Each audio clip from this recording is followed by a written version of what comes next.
সিলেটের সাদা পাথর পর্যটন কেন্দ্রের পাথর লুটের ঘটনায় পদ স্থগিত হওয়া কোম্পানীগঞ্জ উপজেলার বিএনপির সভাপতি শাহাবুদ্দিনকে গ্রেপ্তার করেছে র‍্যাব ৯। শনিবার রাত 11:15টার দিকে নগরীর কুমারপাড়া এলাকা থেকে তাকে গ্রেপ্তার করা হয়। শাহাবুদ্দিন কোম্পানীগঞ্জ উপজেলার বিএনপির সভাপতি ছিলেন। গত 11ই আগস্ট কেন্দ্রীয় বিএনপি চাঁদাবাজি, দখলবাজি সহ বিএনপির নীতি ও আদর্শের পরিপন্থী অনৈতিক কর্মকাণ্ডে জড়িত থাকার সুস্পষ্ট অভিযোগের ভিত্তিতে তার পদ স্থগিত করে।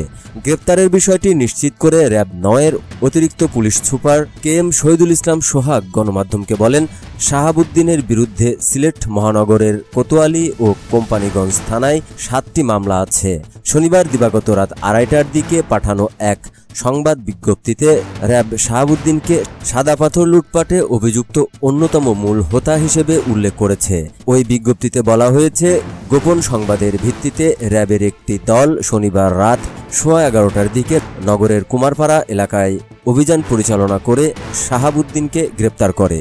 র‍্যাব বিজ্ঞপ্তিতে আরও জানিয়েছে, গত 1 বছরে কোম্পানীগঞ্জ ও গোয়াইনঘাট উপজেলায় অবৈধভাবে বিপুল পরিমাণ পাথর উত্তোলন করা হয়। এ ঘটনা নিয়ে গণমাধ্যমে সংবাদ প্রকাশ হলে দেশব্যাপী তোলপাড় সৃষ্টি হয়। পরবর্তী সময়ে সাদা পাথর লুটের ঘটনায় দায়ী ব্যক্তিদের গ্রেপ্তারের লক্ষ্যে র‍্যাব ৯ গোয়েন্দা তৎপরতা জোরদার করে।